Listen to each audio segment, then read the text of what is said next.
বাংলাদেশের নির্বাচন যত ঘনিয়ে আসছে, দিল্লির কৌশলও তত বদলাচ্ছে। বাংলাদেশের রাজনৈতিক খবর পেতে আমাদের চ্যানেলটি সাবস্ক্রাইব করুন। এখন শুনবেন বিশেষ এই প্রতিবেদনটি। আন্তর্জাতিক অপরাধ ট্রাইব্যুনাল আইসিটি গত বছরে ছাত্র নেতৃত্বাধীন আন্দোলনে সংঘটিত হত্যাকাণ্ডের দায়ে বাংলাদেশের সাবেক স্বৈরশাসক শেখ হাসিনাকে তার অনুপস্থিতিতে মৃত্যুদণ্ড দেওয়ার পর দেশটি এক নতুন ঐতিহাসিক পর্যায়ে প্রবেশ করেছে। গত বছর সরকার অপসারণের পর হাসিনা পালিয়ে গিয়ে ভারতে আশ্রয় নেন এবং সেখানে অবস্থান করছেন। সাম্প্রতিক আইসিটি আইনের আওতায় তাকে বিচারের মুখোমুখি করা হয় এবং তার মৃত্যুদণ্ড ঘোষণা করা হয়। এই রায়কে কেন্দ্র করে দেশে বিদেশে ব্যাপক রাজনৈতিক, কূটনৈতিক ও সামাজিক প্রতিক্রিয়া সৃষ্টি হয়েছে। এ পরিস্থিতিতে কিভাবে বাংলাদেশের আগামী পথকে প্রভাবিত করতে পারে তা ব্যাখ্যা করেছেন যুক্তরাষ্ট্রের খ্যাতনামা থিঙ্ক ট্যাঙ্ক আটলান্টিক কাউন্সিলের দক্ষিণ এশিয়া বিষয়ক বিশেষজ্ঞরা। তাদের মতে শেখ হাসিনার মৃত্যুদণ্ড বাংলাদেশের রাজনীতি, সমাজ ও আঞ্চলিক কূটনীতিতে বহুমাত্রিক প্রভাব ফেলছে। এই রায় একদিকে আন্দোলনে নিহতদের জন্য স্বীকৃতি ও জবাবদিহির প্রতীক, অন্যদিকে দেশের রাজনৈতিক বিভাজন, নির্বাচন পূর্ব উত্তেজনা এবং ভারতের সঙ্গে কৌশলগত সম্পর্কের নতুন বাস্তবতা তৈরি করছে। এটি কোন পথে যাত্রা করবে তা নির্ধারণ করবে আগামী মাসগুলো, যা বাংলাদেশের ভবিষ্যতের জন্য অত্যন্ত গুরুত্বপূর্ণ হয়ে থাকবে। আটলান্টিক কাউন্সিলের সাউথ এশিয়া সেন্ট্রালের নন রেসিডেন্ট সিনিয়র ফেলো এবং ওয়েসলিয়ান বিশ্ববিদ্যালয়ের গভর্নমেন্ট বিভাগের visiting assistant professor Rubadeh Shahid মনে করেন, এই রায় দেশের দীর্ঘ ও অস্থির রাজনৈতিক যাত্রাপথে এক নির্ধারক মোড় নির্দেশ করে। তিনি জোর দিয়ে বলেন, যদিও রায়টি সরাসরি হাসিনার বিরুদ্ধে জুলাই 2024-এর ছাত্র দমনের অভিযোগকে কেন্দ্র করে, কিন্তু জনমতকে বোঝা যাবে না যদি আন্তর্জাতিক অপরাধ ট্রাইব্যুনালের অতীত ভূমিকা ও বিতর্কিত ধারণার প্রেক্ষাপট বিবেচনায় না নেওয়া হয়। পূর্ববর্তী সরকারের আমলে জামায়াতে ইসলামী নেতাদের বিচারের সময় যে রাজনৈতিক পক্ষপাতের অভিযোগ উঠেছিল, আজকের রায়কে জনসংগঠনগুলো কিভাবে দেখছে তাতে বিশেষভাবে প্রভাব ফেলেছে। শহীদ এক শক্তিশালী প্রজন্মগত বৈপরীত্য তুলে ধরেন। এক দশক আগে শাহবাগের তরুণ মিলেনিয়ালরা যুদ্ধ অপরাধীদের মৃত্যুদণ্ডের দাবিতে লাখো মানুষকে আন্দোলনে যুক্ত করেছিল। আজ নতুন প্রজন্ম, জেনারেশন জেড, অন্য এক মুহূর্তের মুখোমুখি। এরা হাসিনার রায়কে স্বাগত জানাচ্ছেন, তাদের সেই সহপাঠী ও বন্ধুদের স্মরণ করে যারা জুলাই আন্দোলনে নিহত হয়েছেন। তবে এদের বড় অংশ মৃত্যুদণ্ডের সমর্থন করে বলে এটা বলা যাবে না, বরং তারা বহুদিনের দায়বদ্ধতার দাবি পূরণ হয়েছে বলে মনে করছেন। তিনি আরো বলেন, হাসিনাকে ভারতে প্রত্যর্পণ করার সম্ভাবনা অত্যন্ত কম। তিনি ইতিমধ্যে বিচার প্রক্রিয়া নিয়ে আপত্তি তুলেছেন এবং দীর্ঘদিন ধরে দুই পরিবারের রাজনৈতিক সখ্য ভারতকে এ বিষয়ে অত্যন্ত সতর্ক করে তুলেছে। এছাড়া নির্বাচনের আগে আওয়ামী লীগ নিষিদ্ধ থাকায় রাজনৈতিক অঙ্গন একপাক্ষিক হয়ে পড়তে পারে, যা দীর্ঘমেয়াদে আরো মেরুকরণ সৃষ্টি করতে পারে। শাহিদের মতে, রায়টি বাংলাদেশের মানুষকে দুটি বিস্তর দৃষ্টিভঙ্গিতে ভাগ করে দিয়েছে। এক পক্ষ মনে করে এটি দীর্ঘদিনের জবাবদিহির স্বীকৃতি, আর অন্য পক্ষ পুনর্মিলনের পথে বাধা দেখছে। কোন দৃষ্টিভঙ্গি শেষ পর্যন্ত দেশের ভবিষ্যৎ নির্ধারণ করবে, সেটি এখন সবচেয়ে বড় প্রশ্ন। দক্ষিণ এশিয়া বিশ্লেষক এবং ফরেন পলিসি ম্যাগাজিনের সাউথ এশিয়া ব্রিফ এর লেখক মাইকেল বুগেলম্যান রায়টির প্রভাব মূলত বাংলাদেশ ভারত সম্পর্কের দৃষ্টিকোণ থেকে বিশ্লেষণ করেন। তার মতে, হাসিনার ভারতে অবস্থান নিয়ে দিল্লি এক অত্যন্ত কঠিন পরিস্থিতিতে ফেলেছে। একদিকে হাসিনা ভারতের দীর্ঘদিনের ঘনিষ্ঠ রাজনৈতিক মিত্র এবং ভারতীয় শাসক দল থেকে বিরোধী দল পর্যন্ত বহু নেতার সঙ্গে তার ঘনিষ্ঠ সম্পর্ক রয়েছে। অন্যদিকে বাংলাদেশের নতুন নেতৃত্বের সঙ্গে সুসম্পর্ক বজায় রাখা ভারতের জন্য কৌশলগতভাবে অপরিহার্য, কারণ বাণিজ্য, সীমান্ত নিরাপত্তা ও আঞ্চলিক স্থিতিশীলতার মতো স্বার্থগুলো ভারতের জন্য অত্যন্ত গুরুত্বপূর্ণ।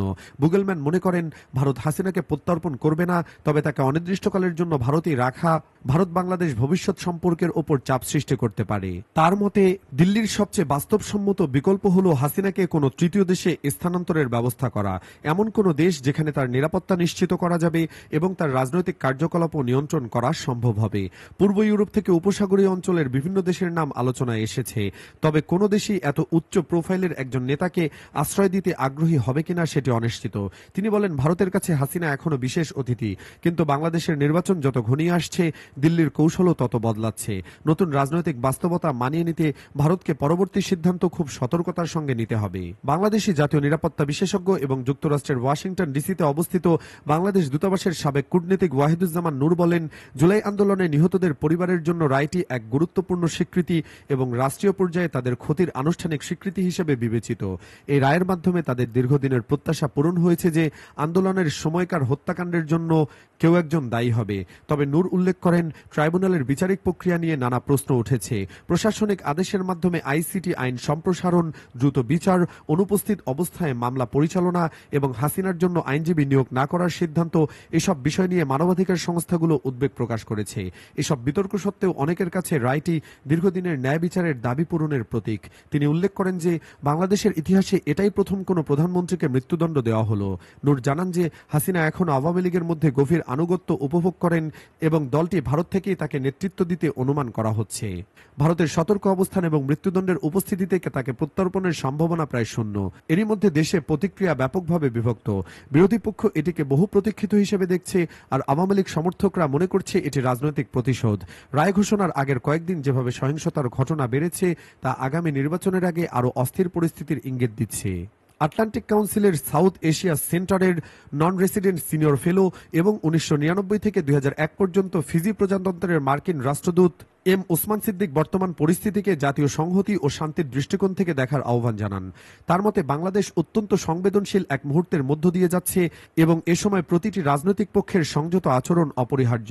তিনি জোর দিয়ে বলেন, বিচারিক প্রক্রিয়া স্বচ্ছ থাকা এবং আইনের শাসনের প্রতি শ্রদ্ধা বজায় রাখা অতীব প্রয়োজন, যেন নাগরিকদের আস্থা অটুট থাকে। সিদ্দিক বলেন, দেশের শান্তি, নিরাপত্তা এবং দায়িত্বশীল নেতৃত্বের প্রয়োজন এখন আগের যে কোনো সময়ের তুলনায় বেশি। রায় সম্পর্কে মানুষের রাজনৈতিক অবস্থান যাই হোক না কেন, জাতীয় ঐক্য ও স্থিতিশীলতা রক্ষাই প্রধান লক্ষ্য হওয়া উচিত। তার মতে বাংলাদেশ এমন এক সময়ের মুখোমুখি যেখানে সংহতি ও দূরদর্শী নেতৃত্বই দেশের সঠিক পথ নির্ণয় করবে। বাংলাদেশের ইন্টারন্যাশনাল ক্রাইমস ট্রাইব্যুনালের রায় নিয়ে হিউম্যান রাইটস ওয়াচের এশিয়া বিষয়ক উপপরিচালক মীনাক্ষী গাঙ্গুলি বলেন, বাংলাদেশে হাসিনার কঠোর শাসনের বিরুদ্ধে ক্রমাগত ক্ষোভ ও বেদনা রয়েছে। তবে সব আইনগত প্রক্রিয়াকে আন্তর্জাতিক ন্যায্য বিচারের মানদণ্ড মেনে পরিচালিত হতে হবে। হাসিনার শাসনামলে যারা ভয়ঙ্কর নির্যাতন চালিয়েছে তাদেরকে ন্যায্য ও স্বচ্ছ বিচারের মাধ্যমে দায়ী করা উচিত। তিনি আরো বলেন, হাসিনা সরকারের অধীনে গুরুতর মানবাধিকার লঙ্ঘনের শিকারদের জন্য স্বচ্ছ, স্বাধীন ও ন্যায্য বিচার ও ক্ষতিপূরণ অপরিহার্য। ন্যায় বিচার নিশ্চিত করতে আসামিদের অধিকার রক্ষা করা উচিত। এর মধ্যে অন্তর্ভুক্ত মৃত্যুদণ্ডের বিধান বাতিল করা। হিউম্যান রাইটস ওয়াচের নিজস্ব ওয়েবসাইটে প্রকাশিত এক প্রতিবেদনে এসব কথা বলা হয়েছে। এতে বলা হয়, জাতিসংঘের প্রতিবেদন অনুযায়ী 2024 সালের জুলাই ও আগস্ট মাসের 3 সপ্তাহব্যাপী বিক্ষোভ ও দমন কর্মকাণ্ডে প্রায় 1400 মানুষ নিহত হন। যারা নির্যাতনের জন্য দায়ী তাদের দায়ী করা উচিত, কিন্তু প্রসিকিউশন আন্তর্জাতিক ন্যায় বিচারের মান পূরণ করতে ব্যর্থ হয়েছে। এর মধ্যে রয়েছে পুরোপুরি আসামি পক্ষের প্রতিনিধিত্ব উপস্থাপনের সুযোগ না দেওয়া, সাক্ষীদের জিজ্ঞাসা করার অধিকার এবং নিজের নির্বাচিত আইনজীবী দ্বারা প্রতিনিধিত্বের অধিকার। মৃত্যুদণ্ডের কারণে বিচার প্রক্রিয়ার ন্যায্যতার উদ্বেগ আরও বেড়ে গেছে। হিউম্যান রাইটস ওয়াচ জানিয়েছে, জোরপূর্বক নিখোঁজ, বিচার বহির্ভূত হত্যাকাণ্ড ও নির্যাতন সহ হাসিনা সরকারের মানবাধিকার লঙ্ঘনের ক্ষেত্রে ন্যায্যতা ও জবাবদিহিতা অপরিহার্য। এতক্ষণ আমাদের সাথে থাকার জন্য ধন্যবাদ।